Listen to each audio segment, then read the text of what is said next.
ಅಂಬಾನಿ ನ್ಯೂಸ್ಗೆ ಸ್ವಾಗತ. ಪ್ರತಿದಿನ ನ್ಯೂಸ್ ಅಪ್ಡೇಟ್ಗಾಗಿ ಸಬ್ಸ್ಕ್ರೈಬ್ ಮಾಡಿ. ಡಿ.ಕೆ. ಶಿವಕುಮಾರನವ್ರದ್ದು ಇವತ್ತು ಹುಟ್ಟುಹಬ್ಬ. ಡಿ.ಕೆ. ಶಿವಕುಮಾರನವರು ಒಬ್ಬ ವ್ಯಕ್ತಿಯಲ್ಲ, ಅವರು ಒಂದು ಶಕ್ತಿ ಅಂತ ಹೇಳಕ್ಕೆ ಇಷ್ಟಪಡ್ತೀನಿ. ಯಾಕೆಂದರೆ ಇವತ್ತು ಅವರು ಕಾಂಗ್ರೆಸ್ ಪಕ್ಷದ ಒಂದು ಶಕ್ತಿ, ನಮ್ಮೆಲ್ಲರ ಒಂದು ಶಕ್ತಿ. ಅವರು ಇವತ್ತು ನಮ್ಮ ಭಾರತ ದೇಶದಾದ್ಯಂತ ಕಾಂಗ್ರೆಸ್ ಪಕ್ಷಕ್ಕೆ ಒಂದು ಶಕ್ತಿ ಅಂತಂದರೆ ಅವರು ಒಂದು ಶಕ್ತಿ ಅನ್ನೋದಕ್ಕೆ ನಾವು ಇಷ್ಟಪಡ್ತೀವಿ. ಯಾಕೆಂತಂದರೆ ಕಾಂಗ್ರೆಸ್ ಪಕ್ಷಕ್ಕೆ ಏನೇ ಒಂದು ತೊಂದರೆ ಆಗಿದೆ ಅಂತಂದರೆ ಅವರು ಮೊದಲನೇ ವ್ಯಕ್ತಿಯಾಗಿ ಬಂದು ನಿಲ್ತಾರೆ. ಹಂಗಾಗಿ ಆ ಭಗವಂತ ಅವರಿಗೆ ಹೆಚ್ಚಿನ ಆಯಸ್ಸು, ಆರೋಗ್ಯ, ಐಶ್ವರ್ಯ, ಒಳ್ಳೆಯ ಅಧಿಕಾರಗಳನ್ನ ಕೊಟ್ಟು ಆ ಭಗವಂತ ಕಾಪಾಡಲಿ. ಮುಂಬರುವಂಥ ದಿನಗಳಲ್ಲಿ ಅವರು ನಮ್ಮ ರಾಜ್ಯದ ಮುಖ್ಯಮಂತ್ರಿಯಾಗಿ ಬಂದು ನಮ್ಮ ಭಾರತ ದೇಶದಾದ್ಯಂತ ಕರ್ನಾಟಕ ರಾಜ್ಯವನ್ನು ಒಂದು ಮಾದರಿ ರಾಜ್ಯವನ್ನಾಗಿ ಅವರು ನಿರ್ಮಾಣ ಮಾಡ್ತಾರೆ ಅನ್ನೋ ನಂಬಿಕೆ ಇದೆ. ಮಾಡಲಿ ಅಂತ ಹೇಳ್ಬಿಟ್ಟು ಆ ಭಗವಂತನಲ್ಲಿ ನಮ್ಮ ಎಲ್ಲ ಶಿಡ್ಲಘಟ್ಟ ವಿಧಾನಸಭಾ ಕ್ಷೇತ್ರದ ಕಾರ್ಯಕರ್ತರು, ಮುಖಂಡರುಗಳು, ಅವರ ಅಭಿಮಾನಿಗಳು, ಪದಾಧಿಕಾರಿಗಳ ಪರವಾಗಿ ನಾನು ಕೇಳ್ಕೊಳ್ತಾ ಇದ್ದೀನಿ. ಅವ್ರಿಗೆ ಭಗವಂತ ಒಳ್ಳೆಯ ಶಕ್ತಿ ಕೊಡಲಿ, ನಮ್ಮ ರಾಜ್ಯ ನಿರ್ವಹಣೆ ಮಾಡುವಂಥ ಒಂದು ಶಕ್ತಿ ಕೊಡಲಿ ಅಂತ ಹೇಳ್ಬಿಟ್ಟು ಒಂದು ಸಂದರ್ಭದಲ್ಲಿ ಹೇಳಕ್ಕೆ ಇಷ್ಟಪಡ್ತೀನಿ. ನಾವು ವರ್ಷ ಅವರ ಹುಟ್ಟುಹಬ್ಬವನ್ನು ಒಂದು ಡಿಫ್ರೆಂಟಾಗಿ, ಒಂದು ಯುನೀಕಾಗಿ ಆಚರಣೆ ಮಾಡಬೇಕು ಅನ್ನೋದು ನಮ್ಮ ಒಂದು ಬಯಕೆ. ಅದೇ ರೀತಿ ಇವತ್ತು ಕಳೆದ ರಾತ್ರಿ ನಾವು ಕರೆಕ್ಟ್ 12 ಗಂಟೆ ಸರಿಯಾಗಿ ಅವ್ರ ಮನೆ ಹತ್ರ, ಸದಾಶಿವನಗರದಲ್ಲಿರುವಂಥ ಮನೆ ಹತ್ರ ಹೋಗಿ ಮೊದಲನೇವರು ಅಂದರೆ ಇಡೀ ನಮ್ಮ ಶಿಡ್ಲಘಟ್ಟ ವಿಧಾನಸಭಾ ಕ್ಷೇತ್ರದಲ್ಲಿ ಒಂದಷ್ಟು ಜನ ಮುಖಂಡರುಗಳು, ಕಾರ್ಯಕರ್ತರು, ಒಟ್ಟಾರೆ ಒಂದು 100 ಜನ ಹೋಗಿ ಈ ವರ್ಷದ ಹುಟ್ಟುಹಬ್ಬಕ್ಕೆ ಮೊದಲನೇವರು ನಾವೇ ವಿಶ್ ಮಾಡಿ ಅವ್ರಿಗೆ, ನಮ್ಮ ಶಿಡ್ಲಘಟ್ಟ ಕ್ಷೇತ್ರದಿಂದ ಇವತ್ತು ಅವ್ರಿಗೆ ವಿಶ್ ಮಾಡಿ ನಾವೆಲ್ಲರೂ ಕೂಡ ಒಂದು ಸೇರಿ ಒಟ್ಟಾರೆ ಒಂದು 2 ಆನೆ ಕೊಟ್ಟು ಅವ್ರಿಗೆ ಆನೆ ಬಲ ಬರಲಿ ಅಂತೇಳ್ಬಿಟ್ಟು ಒಂದು 2 ಬೆಳ್ಳಿ ಆನೆ ಕೊಟ್ಟಿದ್ದೀವಿ. ಮುಂಬರುವಂಥ ಒಂದು ಏನಿದೆ ಎಲ್ಲ ಚುನಾವಣೆಗಳನ್ನ ಎದುರಿಸುವಂಥ ಶಕ್ತಿ ಅವರು ನಮಗೆ ಕೊಡಲಿ, ಭಗವಂತ ಅವ್ರಿಗೆ ಶಕ್ತಿ ಕೊಟ್ಟು ನಮ್ಮನ್ನೆಲ್ಲ ಬೆಳೆಸ್ಕೊಂಡು ಹೋಗುವಂಥ ಶಕ್ತಿ ಕೊಡಲಿ ಅಂತ ಹೇಳ್ಬಿಟ್ಟು ನಾವೆಲ್ಲರೂ ಕೇಳ್ಕೊಂಡಿದ್ದೀವಿ.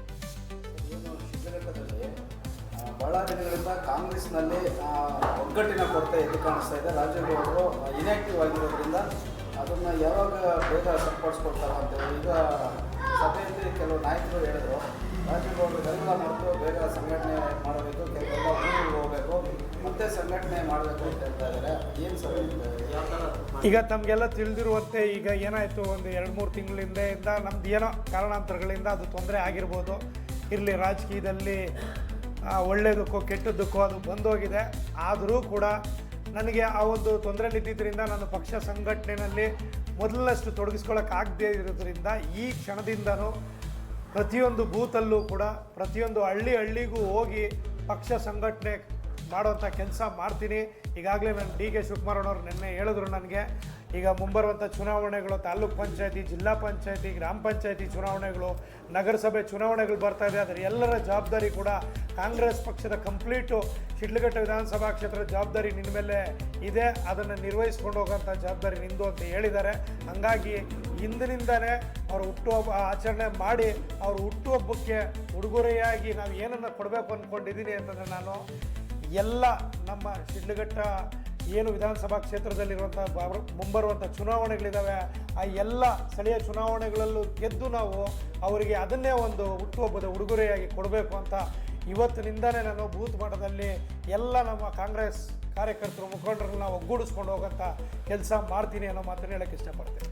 ಇನ್ನೊಂದು ಕ್ವಶನ್ ರೈಸ್ ಆಯಿತು, ಸರ್ಕಾರಿ ಅಧಿಕಾರಿಗಳು ಸರ್ಕಾರಿ ಕೆಲಸಗಳು ಜನರದ್ದು ಆಗ್ತಾನೆ ಇಲ್ಲ. ಇದ್ರ ಬಗ್ಗೆ ರಾಜಗೌಡರು ಧ್ವನಿ ಎತ್ತಬೇಕು ಇನ್ಮೇಲೆ. ಯಾಕಂತ ಹೇಳಿದ್ರೆ ಈಗ ಸುಮಾರು ಸಾರ್ವಜನಿಕರು ನೆನೆಗುದಿಗೆ ಬೀಳ್ತಾ ಇದೆ ಕೆಲಸಗಳು.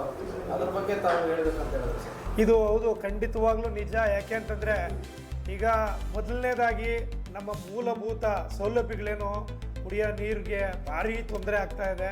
ನನಗೂ ಸುಮಾರು ಜನ ಎಲ್ಲ ಲೀಡರ್ಗಳು ಫೋನ್ ಮಾಡಿ ಹೇಳ್ತಾಯಿದ್ರು, ಅಣ್ಣ ಹಳ್ಳಿಗಳಲ್ಲಿ ಕುಡಿಯೋ ನೀರು ವಾರಕ್ಕೊಂದ್ಸರಿ ನೀರು ಬಿಡ್ತಾ ಇಲ್ಲ. ಇಲ್ಲಿ ನಗರದಲ್ಲೂ ಅಷ್ಟೇ ಪ್ರತಿಯೊಬ್ಬರೂ ಇಲ್ಲಿ ಹಾಹಾಕಾರ ಶುರುವಾಗಿದೆ, ಕುಡಿಯೋ ನೀರಿಗೆ ಭಾಳ ತೊಂದರೆ ಆಗ್ತಾ ಇದೆ. ಇದನ್ನು ಒಂದು ನಿಭಾಯಿಸುವಲ್ಲಿ ಇಲ್ಲಿ ಏನು ಸ್ಥಳೀಯ ಶಾಸಕರಿದ್ದಾರೆ ಅವ್ರ ಕೈಲಿ ಆಗ್ತಾ ಇಲ್ಲ. ಇದಕ್ಕೇನಾದ್ರು ಒಂದು ಸೂಕ್ತ ಪರಿಹಾರ ಕಂಡುಕೋಬೇಕು ಅನ್ನೋ ಮಾತನ್ನು ಕೂಡ ಹೇಳಿದ್ರು. ನಾನು ಇದನ್ನೂ ಕೂಡ ಚರ್ಚೆ ಮಾಡಿದೆ, ಡಿ.ಕೆ. ಶಿವಕುಮಾರ್ ಚರ್ಚೆ ಮಾಡಿದಾಗ ಅವ್ರು ಹೇಳಿದ್ರು, ಎಲ್ಲ ಜಿಲ್ಲಾ ಮಟ್ಟದಲ್ಲಿ ಡಿ ಸಿಗಳಿಗೆ ಅದಕ್ಕೆ ಸಫಿಷಿಯೆಂಟಾಗಿ ಕುಡಿಯೋ ನೀರಿಗೆ ಯಾವುದೇ ಥರ ತೊಂದರೆ ಆಗಬಾರ್ದು, ಡಿ ಸಿಗಳಿಗೆ ಅದಕ್ಕೆ ಸಫಿಷಿಯೆಂಟ್ ಫಂಡ್ಸ್ ಕೊಟ್ಟಿದ್ದೀವಿ, ಹಂಗಾಗಿ ಇದ್ರೆ ಡಿ ಸಿ ಅವ್ರಿಗೆ ಗಮನಕ್ಕೆ ತಗೊಂಬರ್ರಿ, ಅಲ್ಲಿ ಆಗಲಿಲ್ಲ ಅಂದರೆ ಖಂಡಿತವಾಗ್ಲೂ ನನ್ನ ಗಮನಕ್ಕೆ ತೊಗೊಂಬರ್ರಿ, ನಾನು ನಿಮ್ಗೆ ಸಹಕಾರಿಯಾಗಿರ್ತೀನಿ ಅನ್ನೋ ಮಾತು ಹೇಳಿದ್ದಾರೆ. ಪ್ರತಿಯೊಬ್ಬ ನಮ್ಮ ಏನು ನಾಗರಿಕರಿದ್ದಾರೆ ಶಿಡ್ಲಘಟ್ಟ ವಿಧಾನಸಭಾ ಕ್ಷೇತ್ರದಾದ್ಯಂತ ಎಲ್ಲೇ ತೊಂದರೆಗಳಿರಲಿ ಅವರ ತೊಂದರೆಗಳನ್ನ ಧಾವಿಸಿ ಪರಿಹಾರ ಕಂಡುಕೊಳ್ಳುವಂಥ ಕೆಲಸ ಖಂಡಿತವಾಗ್ಲೂ ಮಾಡ್ತೀನಿ. ಅಧಿಕಾರಿಗಳು ಯಾರು ಕೆಲಸ ನಿರ್ವಹಿಸ್ತಿಲ್ಲ ಖಂಡಿತವಾಗ್ಲೂ ನಾನು ಅವತ್ತೂ ಇದ್ದೀನಿ, ಇನ್ನು ಮುಂದೇನೂ ಇರ್ತೀನಿ. ಯಾವುದೇ ಕಾರಣಕ್ಕೂ ಇದಿರೋಂಥ ಮಾತೇನಿಲ್ಲ. ನಮ್ಮ ಜನಕ್ಕೆ ತೊಂದರೆ ಆಗ್ತಾ ಇದೆ, ನಮ್ಮ ಜನ ಕಷ್ಟದಲ್ಲಿದ್ದಾರೆ ಅಂದರೆ ಅವ್ರ ಪರವಾಗಿ ಎಲ್ಲೇ ಆಗಲಿ ಯಾರ ಹತ್ರನೇ ಆಗಲಿ ನಾನು ಒಂದು ದಂಡಿಸಿ ಅವ್ರಿಗೆ ಏನು ಕೆಲಸ ಕೇಳಬೇಕು ಕೇಳಿಸುವಂಥ ಕೆಲಸ ಖಂಡಿತವಾಗ್ಲೂ ಮಾಡ್ತೀನಿ ಅಂತ ಹೇಳಕ್ಕೆ ಇಷ್ಟಪಡ್ತೀನಿ. ಸರ್, ಉಪಚುನಾವಣೆಯಲ್ಲಿ ತಮ್ಮ ಮಾತನ್ನು ಸಾಕಷ್ಟು ಮುಂದಿನ ದಿನಗಳಲ್ಲಿ ಈ ಕ್ಷೇತ್ರದಲ್ಲಿ ಚುನಾವಣೆ ಬರ್ತಾ ಇದ್ದಾವೆ, ತಾವು ಯಾವ ಉದ್ದೇಶ ಮುಗಿಸಿಲ್ಲ ಸರ್? ಖಂಡಿತವಾಗಿ ನಮ್ಮಲ್ಲಿ ಈಗ 34 ಪಂಚಾಯತಿಗಳಲ್ಲಿ ಈಗಾಗಲೇ 4 ಪಂಚಾಯತಿ ಚುನಾವಣೆ ನಡೆದಿದೆ, ಇನ್ನೂ 30 ಪಂಚಾಯತಿಗಳು ಚುನಾವಣೆ ಇದೆ. ಆ ಚುನಾವಣೆಯಲ್ಲಿ 30ಕ್ಕೆ 30 ಕಾಂಗ್ರೆಸ್ ಪಂಚಾಯತಿಗಳು ಬರಬೇಕು. ಅದಕ್ಕೆ ಏನು ಶ್ರಮಿಸಬೇಕು, ಮಟ್ಟದಲ್ಲಿ ಪ್ರತಿಯೊಂದು ಹಳ್ಳಿಗೂ ಹೋಗಿ ನಮ್ಮ ಕಾಂಗ್ರೆಸ್ ಮುಖಂಡಗಳನ್ನೆಲ್ಲ ಒಗ್ಗೂಡಿಸಿ ಏನು ನಮ್ಮ ಬೆನ್ನೆಲುಬಿಗೆ ನಮ್ಮ ಡಿ ಕೆ ಶಿವಕುಮಾರ್ ಇರ್ಬೋದು, ಸಿದ್ದರಾಮಯ್ಯವ್ರು ಇರ್ಬೋದು, ನಮ್ಮ ಸಹಕಾರಿಯಾಗಿದ್ದಾರೆ. ಈಗ ನಮಗೂ ಕೂಡ ನಮ್ಮ ರಾಜ್ಯದಲ್ಲೇ ಇಡೀ ನಮ್ಮ ಕರ್ನಾಟಕ ರಾಜ್ಯದಾದ್ಯಂತ ಇವತ್ತು ನಾವು ಏನು ಚುನಾವಣಾ ಪೂರ್ವ ಏನು ನಾವು ಗ್ಯಾರಂಟಿಗಳನ್ನ ಅನೌನ್ಸ್ ಮಾಡಿದ್ವಿ, ಆ ಗ್ಯಾರಂಟಿಗಳನ್ನೆಲ್ಲವನ್ನೂ ಕೂಡ ಇವತ್ತು ನಾವು ಕೊಡೋದ್ರಲ್ಲಿ ಸಕ್ಸಸ್ ಆಗಿದ್ದೀವಿ. ಹಾಗಾಗಿ ಮುಂಬರುವಂಥ ಚುನಾವಣೆಗಳನ್ನ ಖಂಡಿತವಾಗ್ಲೂ ಒಳ್ಳೆ ರೀತಿಯಲ್ಲಿ ಎದುರಿಸಿ 30ಕ್ಕೆ 30 ಪಂಚಾಯತಿಗಳನ್ನ ಇಲ್ಲಿ ನಮ್ಮ ಏನು ಶಿಡ್ಲಘಟ್ಟ ವಿಧಾನಸಭಾ ಕ್ಷೇತ್ರ ಇದೆ, ಕ್ಷೇತ್ರದಲ್ಲಿ ಎಲ್ಲವನ್ನೂ ಅಧಿಕಾರಕ್ಕೆ ಬರೋ ರೀತಿಯಲ್ಲಿ ಮಾಡಬೇಕು. ಅದಕ್ಕೆ ಪಣ ತೊಟ್ಟಿದ್ದೀವಿ, ಎಲ್ಲ ನಮ್ಮ ಮುಖಂಡರುಗಳ ಸಹಕಾರದೊಂದಿಗೆ ಖಂಡಿತ ಮಾಡ್ತೀನಿ ಅನ್ನೋ ಮಾತನ್ನು ಹೇಳ್ತಾ, ಅದೇ ರೀತಿ ನಮ್ಮ ನಗರಸಭಾ ಚುನಾವಣೆಗಳು ಕೂಡ ಅವು ಕೂಡ ಬರೋದಿದೆ. ಅದರಲ್ಲೂ 31 ವಾರ್ಡ್ ಇದೆ, 31ಕ್ಕೆ 31 ವಾರ್ಡನ್ನ ಗೆಲ್ಸ್ಕೊಂಬರೋದಕ್ಕೆ ಶಕ್ತಿಯಾಗಿ ನಿಂತ್ಕೋತೀನಿ ಅನ್ನೋ ಮಾತನ್ನು ಹೇಳಕ್ಕೆ ಇಷ್ಟಪಡ್ತೀನಿ. ಸರ್, ಇನ್ನೊಂದು 2023ರಲ್ಲಿ ನಿಮಗೆ ರಾಜಕೀಯವನ್ನು ಗುರುಗಳಾಗಿ ಇದ್ದಂಥ ಮುನಿಯಪ್ಪನವರು ಇವತ್ತು ಅನಾರೋಗ್ಯದಿಂದ ಇದ್ದಾರೆ. ಮತ್ತು ನಿಮ್ಮ ಜೊತೆಯಲ್ಲಿ ಕ್ಯಾನ್ವಾಸ್ ಎಲ್ಲ ಲಾಸ್ಟ್ ಟೈಮ್ ಬಂದಂಥವ್ರು ಈಗ ಬೇರೆ ಬಣದ ಜೊತೆ ಇದ್ದಾರೆ. ಇದು ಬಣ ರಾಜಕೀಯನ ಯಾವ ಥರ ನೋಡ್ತೀವಿ ಸರ್? ಈಗ ನಾನು ಹೇಳ್ತಿದ್ದೀನಿ, ಮುನಿಯಪ್ಪನವ್ರು ದೇವರಂಥ ಮನುಷ್ಯರು, ಅವ್ರ ಮಗು ಥರ ಮನಸ್ಸು. ಯಾಕಂದರೆ ಅವರು ನಾನು ಹೇಳ್ತಿದ್ದೀನಿ, ಇನ್ನೂ 100 ವರ್ಷಗಳ ಕಾಲ ಅವರು ಚೆನ್ನಾಗಿರಬೇಕು. ನಿನ್ನೆ ಹೋಗಿ ಅದಕ್ಕೆ ಅವ್ರ ಪಾದಗಳಿಗೆ ನಮಸ್ಕಾರ ಮಾಡಿ ಅವ್ರಿಗೆ ದೇವರು ಒಳ್ಳೇದು ಮಾಡಲಿ. ಅವರು ಈ ಮುಂಬರುವಂಥ ಚುನಾವಣೆಗಳಿಗೆ ಅವ್ರು ಬಂದು ನಮಗೆ ಶಕ್ತಿಯಾಗಿರಲಿ, ಅವ್ರ ಮಾರ್ಗದರ್ಶನ ಕೊಡಲಿ ಅಂತ ಹೇಳ್ಬಿಟ್ಟು ಹೋಗಿ ಆ ಭಗವಂತನಲ್ಲೂ ಕೇಳ್ಕೊಳ್ತಾ ಅವ್ರು ಹೋಗಿ ನಾನು ಹೋಗಿ ಅವ್ರ ಹತ್ರ ಕೋರ್ಕೊಂಡು ಬಂದಿದ್ದೀನಿ.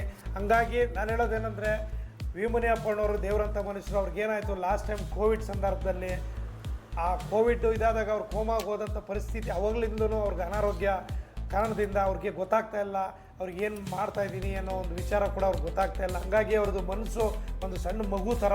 ಅವ್ರನ್ನ ನಾವು ದೇವ್ರ ಸಮಾನ ಅಂತ ಹೇಳೋಕ್ಕೆ ಇಷ್ಟಪಡ್ತೀನಿ.